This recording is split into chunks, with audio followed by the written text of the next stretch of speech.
Welcome to another parent-teacher video lesson from the earlygiftedmanual.com, a free website for homeschooled children 3 to 7 years old and their parents that promotes and develops giftedness at an early age.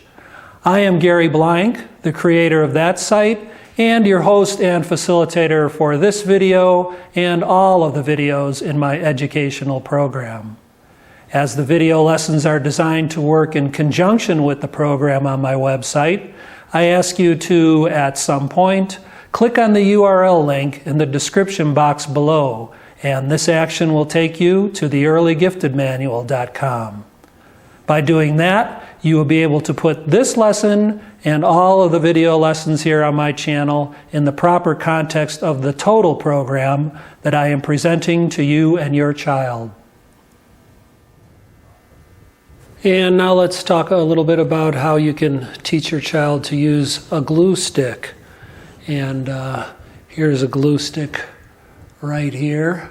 And as you can see, a great thing to talk about right from the beginning is you always place a glue stick on the table like this at its base, not like this. We'll talk about that very shortly here.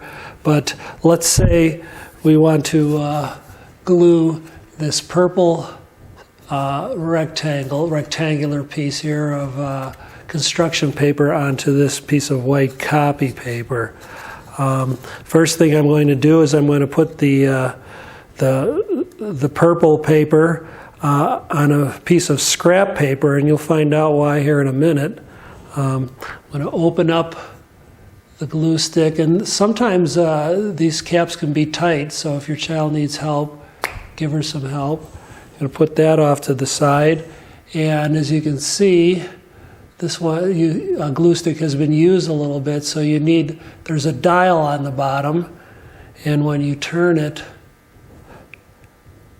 the actual glue stick will come out. And I would say you don't need much to come out there. 1/16 of an inch or so might do it. Some kids will do this. They'll push a huge amount out and get just globs of glue stick all over the place. That's not what you want. So, it's very important that you teach your child these things, how to use the materials properly. So there you go. So we're ready to use it. Your child will hold it like this as he or she applies glue. And let me move this over a little bit. And the most important thing to point out to your child when they're applying glue to this piece here is make sure they go all the way to the edges or as close as they can.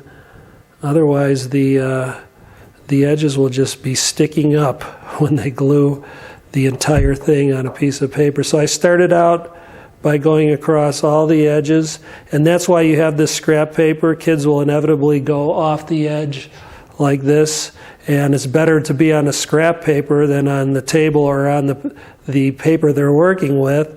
So let's keep going here, kind of covering about that much. Don't need to put a lot, but you definitely can't be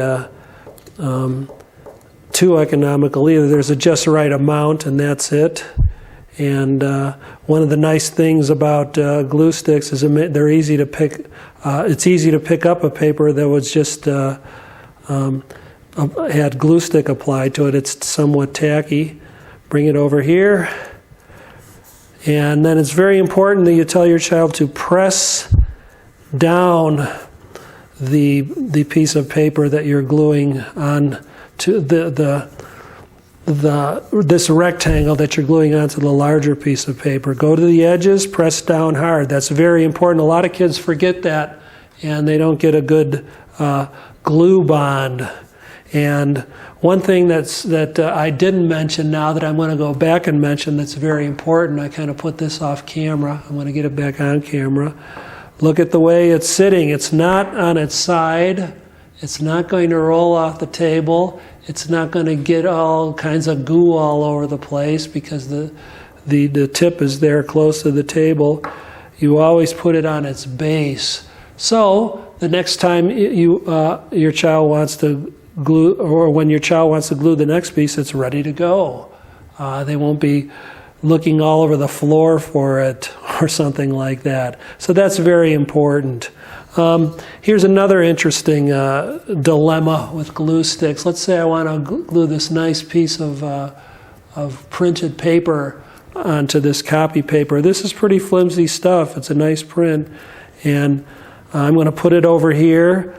And your child might just want to go back and forth on it, but I guarantee you if he does that, he will crumple this paper. So there's a special technique for these long, thin pieces.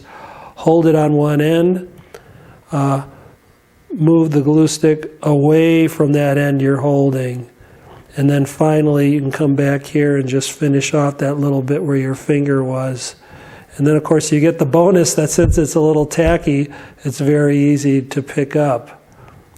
So that's a very important technique for doing these long, thin pieces of, flimsy paper. And, of course, make sure that he or she presses down at every corner, every edge, so it's a really good bond. Okay, now let's say you have this tiny little purple piece. I have two of them over here that you want to put on. Obviously, that's going to be very difficult to get glue on there. I found that when you get small pieces like this, first of all, let's check. Do we have enough of the glue stick out? Yeah, we put it down a little bit, but there's still enough to work with. Of course, if there isn't, dial out a little more. Or have your child dial out a little more, but not too much. So I'm going to take this purple piece, and I'm just going to place it right on top of the glue stick. I'm going to bring the paper to the glue stick, not the glue stick to the paper. Pat it down a little bit. And then I'm just going to try to find an edge. And sometimes if there isn't an edge, you can use your fingernail. Just peel it off. And there you go. You could press down and mission accomplished. Let's do just one more. So I want to show you that again. Place it square on the tip. Press down hard so you make sure you're getting glue sticking to the bottom of it. Peel it off, place it on the paper, press down, and it's as simple as that. So those are some techniques for using glue sticks, and also just the actual protocol of, for example, of how to place the glue stick on the table. And let's say you're finished now. You have your child dial it back in. If there's a little bit left over there, and there is, to dial it back in. All right, so it's below the level of the edge of the plastic there. Take the cap, put the cap on, and listen. Yes, most of these have snapping caps, so that's the signal that it in fact is sealed, and that way it will not dry out, and it will last much longer than if you didn't put the cap, if your child didn't put the cap on all the way. Now let me show you how you can teach your child to use white glue correctly. And the first question you may be asking is, there's glue sticks and there's white glue. Which one should I use? Well, it just depends. I like to use white glue for gluing larger surfaces. I can get a big brush and brush it on. But its real advantage is that it creates a more permanent bond. Once the glue sets up, it takes a little while. It creates a very nice permanent bond. One of the disadvantages of white glue is that it tends to pucker thin paper. In other words, like this copy paper here, it'll give it ridges, which of course is undesirable. So you need to take all that into account when you're using the two different types of glue and experiment a little bit, and soon enough you'll find out what works best for the project you're doing. Okay, so here's your typical 4-ounce bottle of white glue. The first thing you need to do is shake it, and I'm not going to do that because I've already done it ahead of time and it'll drive the camera crazy, but you need to shake it, especially if it's been sitting around and not being used for a while. How to open. Let me get this up close to the camera here. You simply untwist this orange cap, and as you can see, there's a stopper in there that kind of disappears down into the cap when you do that, and that allows the glue to flow. And the real bane of white glue, and I've seen it many, many times in early childhood classrooms, and both teachers and students struggle with this, is they get clogged up very easily, especially if you're using it to apply it directly onto the surface that you want to glue. And it usually looks something like this. You'll have a kid, let's say he or she's trying to get glue on this piece of paper, and I'm not going to do it now. I'm going to simulate this. So, and they've got the glue all the way open here, but yet there's all kinds of crud all over here, and the glue is all dried out inside the nozzle here, so they're shaking and their face is turning red, and of course you want to avoid that, and I'm going to show you a way where you can avoid that. But at any rate, you have to keep this clean up here, or this glue will dry and clog up the tip. All right, so the first thing you need is jar lid, and as you can see, I've got a clear one here. I don't know where I got this from some kind of container, or metal lids work fine too. Anything like that will do the job. And the first thing you want to do is put out, well, maybe I should mention underneath it here, I have a piece of finger painting paper. It has a little glossy surface. It's somewhat waterproof, and I'll explain that a little later in the lesson why that's a good thing to have here. All right, so first thing you want to do, and you want to model this. I'm going to open it back up here. You want to put just a little bit of glue in here, as however much you need for the project. And of course, you can start and let your child finish the job, because you're trying to model this so they can do it independently. Let's say you only need that much. So once you've taken that out, good practice is to close the top right away so it doesn't dry out and you don't get your tip all clogged, and take a paper towel and wipe it nice and clean. I mean, it only takes a few seconds, but it'll make a big difference in working with this glue bottle.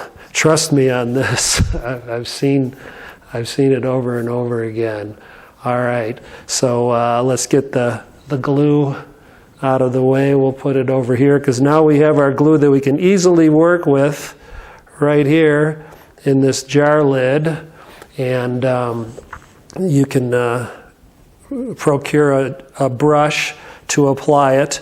And this, you don't have to get an expensive brush, as you're just spreading out glue. So you can get a cheap brush and it'll work just fine. And once again, you will model the activity. You don't have to get, as you can see, a lot of glue on there. And let's say I'm going to glue this red, your child is going to glue this red piece of construction paper onto this white piece of copy paper. So nice even strokes. Spread it thin. It doesn't have to be really thick. And of course, at some point let your child take over. As you can see, I'm going to the edges. Some kids are a little messier than others. We all know that. They may go off the piece that they're gluing, so you might want to have them do this with a piece of scrap paper underneath, so you won't have to scrape glue off of the table later on.